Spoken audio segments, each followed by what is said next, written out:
Hi, I'm Matt. And I'm DeeDee. We are the hilarious outcome of opposing brains sharing a mutual desire to share knowledge and positive thinking about hemp and cannabis. We are here to tear down the walls built by Big Pharma and other big companies that seek to keep the human race in fear and divided. We are here to shatter the myths about hemp and cannabis and change the stigma of this amazing plant. Welcome to Hemp and Happiness with the Hemp Queen and Emperor podcast. Join us as we venture into this misunderstood and the unknown. Hey, happy hempsters. Thanks for joining us again on our temporary location podcast for our Hemp and Happiness. We got an interesting topic today. I had a friend, from college, reach out to me last night. Her brother is trying to quit smoking. And for those of you that don't know, I quit back in 2014, and you were a former smoker too, weren't you, Matt? And we're talking about Briefly. Cigarettes. Yeah, Yep. Cigarettes here. Cigarettes and marijuana. Yeah, I quit them both. Right now I'm talking about cigarettes. So it kind of got me thinking, and I was like, because she asked, do we have anything that can help with that?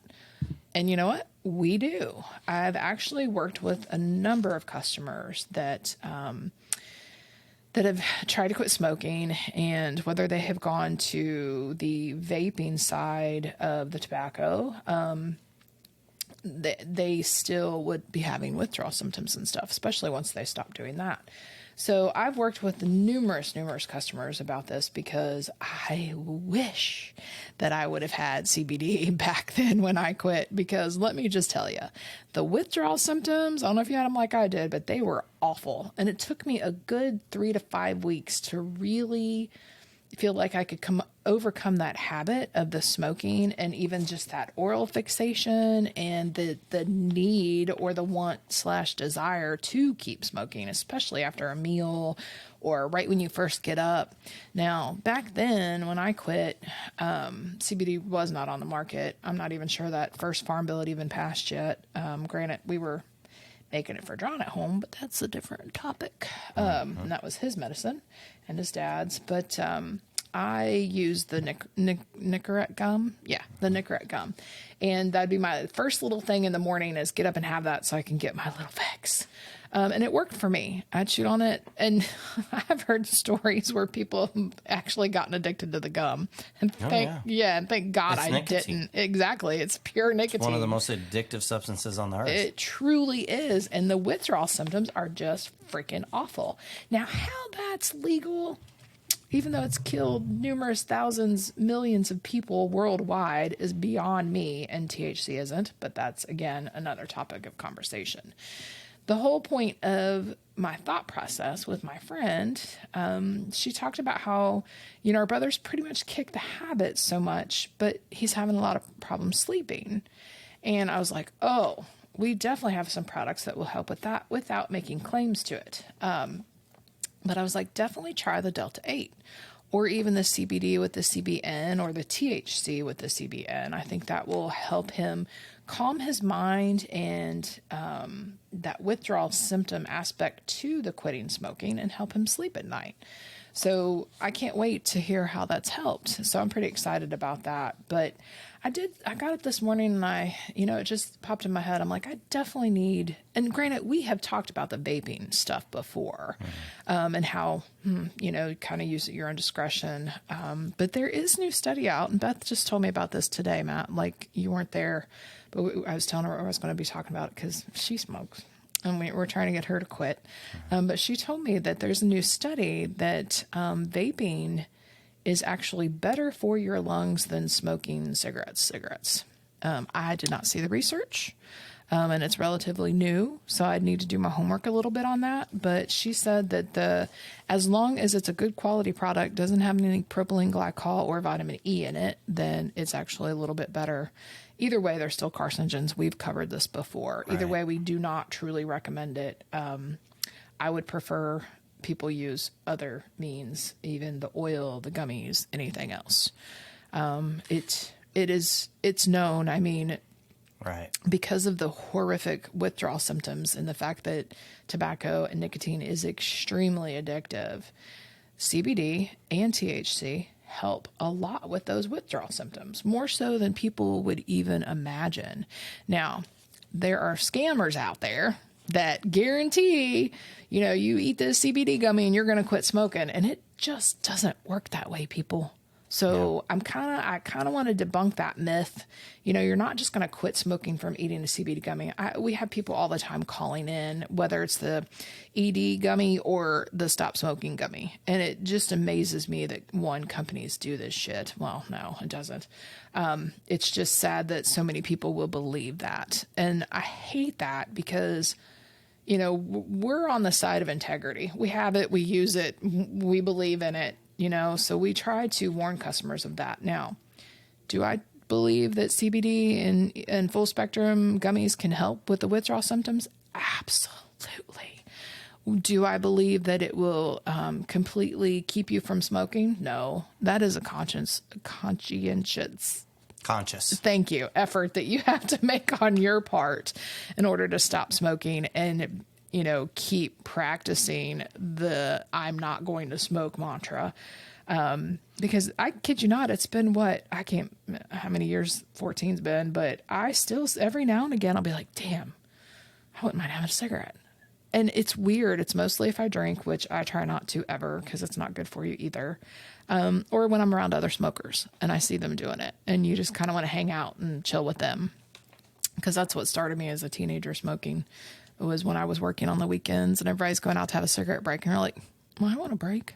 So I think that happened to a lot of youngsters. It's the only time you get a break from work is when you have a cigarette. So yes, I definitely think that CBD can help with a lot of those withdrawal symptoms. I definitely think that THC is beneficial as well to help people sleep, whether it's the Delta 8 or the Delta 9, the CBN. I think all of those help with that. My research today kind of took me into lung cancer and COPD. And it's funny that we should do this today because, and I don't even know if you know this, but my mom's birthday, her heavenly birthday, I should say, is Friday. And she actually passed away from COPD. So did my dad. I did not know that. Both of them did. They were very avid smokers. Now, my mom, she also worked in a mushroom factory when she was younger. And they think that some of the breathing those kind of spores in affected her.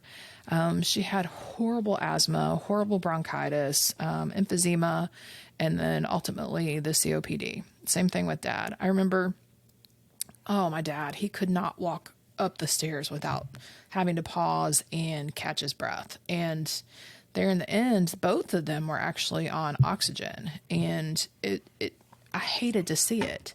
And yet there I still was smoking. It wasn't until a few years later after Mom passed that I finally got rid of the damn things. And then when my daughter started smoking after her seeing me work so hard to quit, that's another story for another day. But it's human nature. It is. You always think it's not going to happen to you until it happens to you. I know. But it was funny because one of the things that really got me when I got into this business and I started doing research about CBD and how things it helps with and stuff like that, I read an article about how CBD and THC full spectrum helps with COPD. And I was like, do you mean to tell me that I actually could have helped my parents? And I know I can't help them, but at least I can possibly help others. And apparently, I had a caller just yesterday asking about gummies for COPD. Now, granted, he listed a specific brand, but to me, it all works the same as long as you have the good quality stuff. Obviously, we love our stuff better. But it's true. There's been tons of research done on this. Well, I wouldn't say tons because we are in the United States, other countries. But, cannabis has been used to treat asthma as far back as the 1800s. It's they call it a bronchodilator? Yes. Short-term cannabis smoking is associated with that, which I found amazing. They said that in the 70s, cannabis was shown to cause reversal of exercise-induced asthma and hyperinflation. So the reports associated between long-term cannabis smoking and increased respiratory systems suggestive of obstructive lung disease were later shown to be unsubstantiated. So I thought that was kind of interesting. Right, but I mean, to me, that I wouldn't say that's from the studies from smoking, because that's how most people imbibe marijuana. I would say that the consumption of cannabinoids, there's a lot of links to the reduction of inflammation. Correct. From the consumption of the cannabinoids. Yes. I would say there's a hell of a lot better ways now to get those other than smoking, because smoking, you're putting carcinogens, tar, all the things. But a study back in 2006, it said heavy cannabis smoking is not associated with lung cancer and other types of upper aerodigestive tract cancers. I would question that study, only because we covered this, but we did. The massive amounts of tar. Oh, I agree. That are in the cannabis flower. There's no question about it is that. Absolutely going to contribute to lung disease, as far as to the extent of my scientific knowledge, which is limited, but from a health perspective. Well, and this other report said it specifically, it's the THC that has long been known to be an effective bronchodilator, not necessarily the CBD. Right. But it definitely has a reduction in the bronchial inflammation and anti-inflammatory effects, which we all know cannabinoids in general are very, very good for that kind of result. But it says CBD and THC may decrease swelling in the lungs and help to open the airways in people with chronic obstruction pulmonary disease, COPD. Mm-hmm. So Mom was very anti-marijuana, but the thought, I'm like, dang, if I could have given her some CBD with full spectrum gummies, would it have helped her? According to this, it probably would have. It probably would have, if nothing else, enhanced her quality of life. Exactly. Which is, what we're all about. Because God love her, there at the end, literally hospice, and she was not herself, and it was because her brain was not getting enough oxygen, and her lungs were just so filled up with inflamed bronchial passages, whatever that the medical term is, but she was not getting enough. And the sad part about it is, Mom, I definitely have her worrisome gene. She worried a lot. So, back then it was always Xanax. They'd just shell out Xanax to anybody that, that's how moms got through stuff right back then. And poor Mom, she would never admit it, but she was so addicted to Xanax. She slept a lot. And I think that less movement, once she retired, I did not want her to retire, but she's like, she couldn't walk or couldn't work with a freaking oxygen tank by her side. So when she retired, it became even more so the sleeping and just kind of sleeping things away. And I am really, really weird and not necessarily paranoid about it. I don't do Xanax, obviously. But if I feel like I've slept too much, like I got to get up at a certain time. I don't like to sleep past 9. It is rare that happens. I'm like, nope, got to start my day. Now, will I go to bed early? Hell yeah, because that's nighttime. But when I need to be up, even when I'm sick, I am not COVID, I took a nap. But I am not a nappy type person. If I take a nap, I am really tired. You know what I mean? But and I think that's from watching my mom sleep a lot while she was alive. And, it's that limited lung capacity too. It makes you a lot more tired. But then when you add a drug like a Xanax to it, it's going to make it worse. And the more movement you do just in life in general, the more healing that you get your blood circulating, you're up and about, moving, doing things. So I think it with someone who is struggling with COPD, I would definitely recommend that you try and move as much as you possibly can without hurting yourself, obviously. And granted, again, not a doctor, but you should definitely talk to your doctors about trying CBD in full spectrum, whether it's the gummy capsules or the oil. I definitely think it may give you some relief.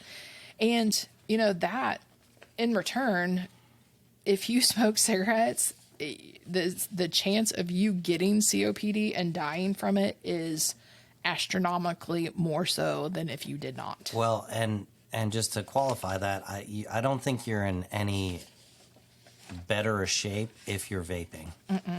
you're putting yourself in the same circumstance. And I think that just as many, if not more, I don't know the statistic. I'd be interested to see it, but as many people or more, at least from what I see, are vaping today as smoking.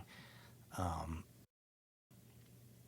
I'll tell you what I did, and what I would recommend for anyone to do who wants to quit using tobacco products in general, who wants to quit nicotine, is one, you have to make the decision to quit. You do. And not like half-ass, oh, I'm going to give it a try.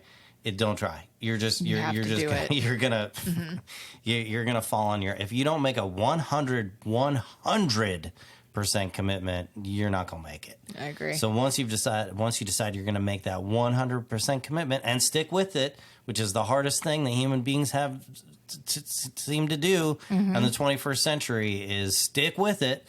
The way I did it was how my brain works: catalog every time I smoke, when I wake up, after I eat, when I get in my truck, when I take a break on the job site. Yep. I worked outside for, on and off for 20 plus years. So super easy to smoke because you're outside all the time. Right.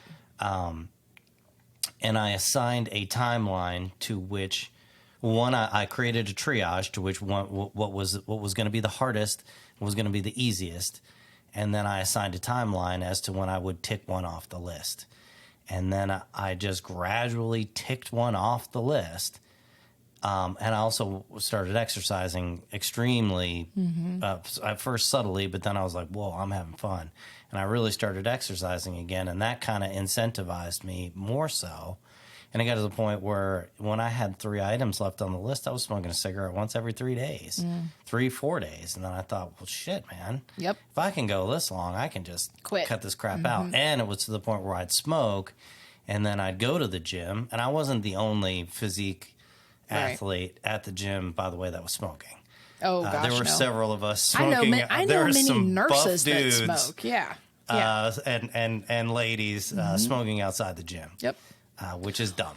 But that's what we did. Back in the 60s, 70s, and even I think up until the 80s, really, it was okay. Yeah. It was a societal norm. Yeah. Women smoked to stay skinny. Yeah. I mean, it was, So, that's what did it to me, for me. But it really started with that commitment, and then not telling myself, this is my last cigarette. I love when people say that, or this is the last time I'm going to vape. Like, okay, well, I'll see you next week. Right. Because it's just not that easy. You have to allow yourself that time. But if you can work it out, for me, it was a schedule. I had to work it into a schedule, and a manageable schedule. And then not go, and with that commitment keeps you from going back. Yeah. And if you make a mistake, that's okay. Yeah. Don't do it again. Well, and how many times did I stop and start? I mean, I quit for a year and then I'd start. I'd quit for 6 months and then start again. Some environmental factor or some influence. But yeah, I finally gave them up for good. I will never, ever, ever, ever, ever. Even when I've been drinking, it's a conscientious effort not to smoke. Conscious effort. Yeah, conscious effort. That's cool. Thank you. Even as far as marijuana goes and smoking it, I'm not a fan. I'm just not. There's just something about it.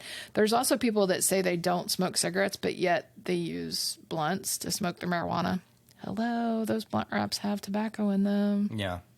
Well, I'm not gonna. I mean, again, it's certainly not my place to pass judgment on anyone. Mine either.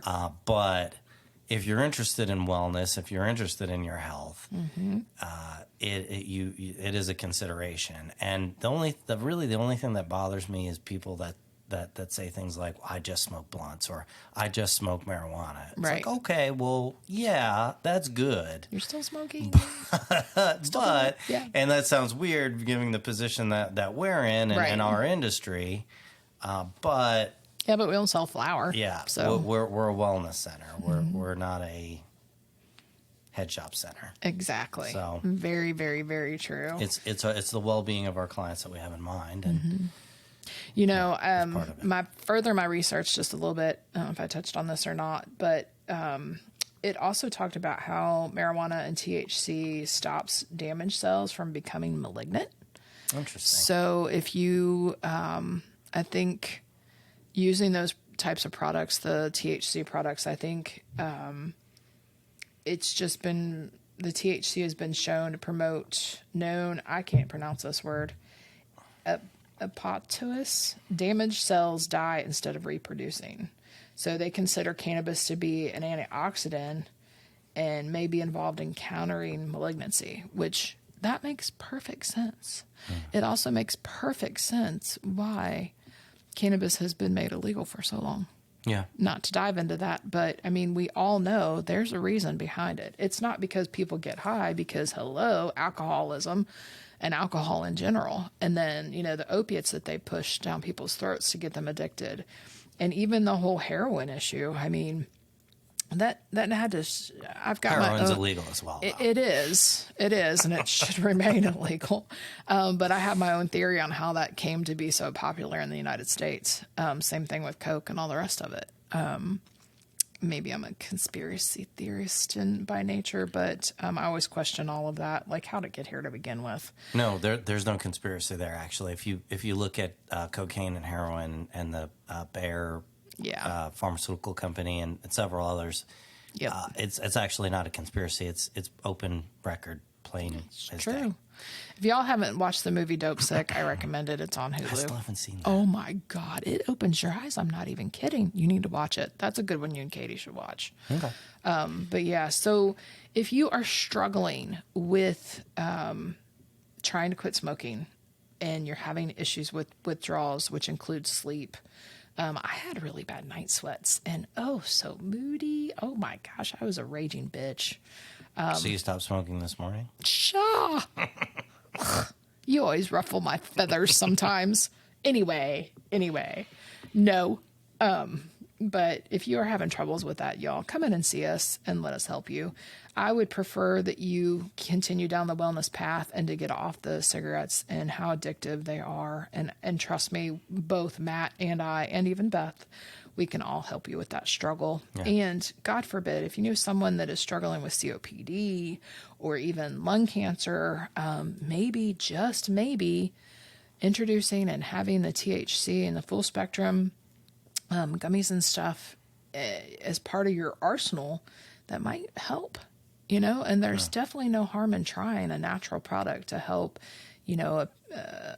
help with that, I mean, knowing that THC can help with non-spreading the malignancy of tumors, I think that's incredible. To me, that says everything that our government has been hiding from us forever. Is it the government, though? I don't know if it's the government, but they allow it. Mm-hmm. You know what I mean? So whoever's padding their wallets, that's what they allow. Mm-hmm. So eventually big cannabis will make enough money to pad those wallets and things will change. That's my theory. And then we'll have big cannabis. Oh, it's coming. Well, get me down on that path. I can go there, but that's definitely coming. And as far as the 2023 Farm Bill, we've talked about this before too. You've got big canna involved. You've got people sitting on the boards of the hemp associations. Some of those national associations, they've got a lot of big canna sitting on their boards. And they are really pushing to eliminate the Delta-8, the Delta-10s, and any other psychoactive cannabinoids that are newly discovered. They want big canna to, they pay a lot in fees to keep that money. They want to keep that money. But they don't want people to get Delta-8 from people like us. I'm going to be optimistic, and I'm going to say that enough people are starting to think for themselves. True. Hopefully we're making some small difference, some small influence in this podcast that people are beginning to think for themselves, do for themselves, and waking up and not just following blindly. Yeah.